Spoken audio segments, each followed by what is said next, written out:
Hi hello ಎಲ್ಲರಿಗೂ ನಮಸ್ಕಾರ. ಅಮಾವಾಸ್ಯೆ ದಿವಸದ ಮಿನಿ ವ್ಲಾಗ್ ಆಗಿರುತ್ತೆ ಇದು. ನನ್ನ ಚಾನಲ್ನ ಯಾರೆಲ್ಲ ಸಬ್ಸ್ಕ್ರೈಬ್ ಮಾಡ್ಕೊಂಡಿಲ್ಲ ಹಾಗೆ ಸಬ್ಸ್ಕ್ರೈಬ್ ಮಾಡ್ಕೊಳ್ಳಿ. ಹೆಚ್ಚಿನ ವೀಡಿಯೋ ಮಾಡೋದಕ್ಕೆ ನಮಗೂ ಕೂಡ ಪ್ರೋತ್ಸಾಹ ಸಿಗುತ್ತೆ. ಇದು ಅಮಾವಾಸ್ಯೆ ದಿವಸ ಅಕ್ಕಿ ಹಿಟ್ಟಿನ ದೀಪ ಎಲ್ಲ ಹಚ್ಕೊಂಡ್ಬಿಟ್ಟು ದೀಪಾರಾಧನೆ ಮಾಡ್ಕೊತಾ ಇದ್ದೀನಿ.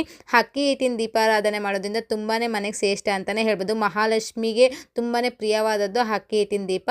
ಹಾಗಾಗಿ ಅಮಾವಾಸ್ಯೆ ಹುಣ್ಣಿಮೆಗೆ ಈ ಥರ ಪೂಜೆ ಮಾಡೋದ್ರಿಂದ ಮನೆಯಲ್ಲಿ ನೆಗೆಟಿವಿಟಿ ಎಲ್ಲ ಹೋಗಿ ಪಾಸಿಟಿವಿಟಿ ಅನ್ನೋದು ಜಾಸ್ತಿ ಇರುತ್ತೆ. ಇನ್ನು ಸ್ವಸ್ತಿಗೆ ಬರೆಯೋದ್ರಿಂದ ಮನೆ ಬಾಗಿಲಿಗೆ ಇನ್ನು ಪಾಸಿಟಿವ್ ಜಾಸ್ತಿ ಇರುತ್ತೆ. ಯಾವುದೇ ರೀತಿ ದುಷ್ಟಶಕ್ತಿಗಳು ಬರೋದಿಲ್ಲ ಅಂತಲೇ ಹೇಳ್ಬೋದು.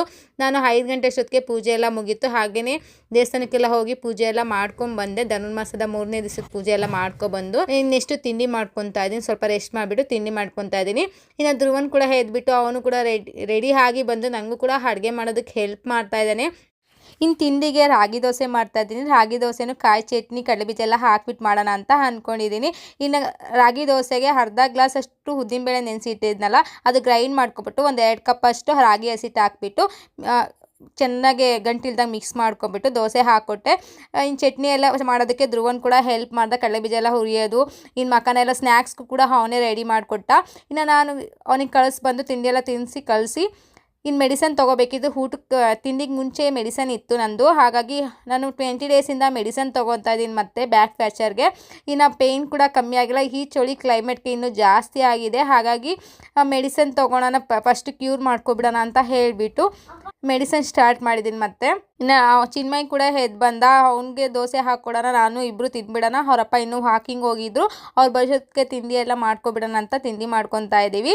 ಇನ್ನು ದೋಸೆ ಹಾಕ್ಬೇಕಂತಂದ್ರು ನಾನೇ ಹಾಕ್ತೀನಿ ತುಂಬ ಹಠ ಮಾಡ್ತಿದ್ದ.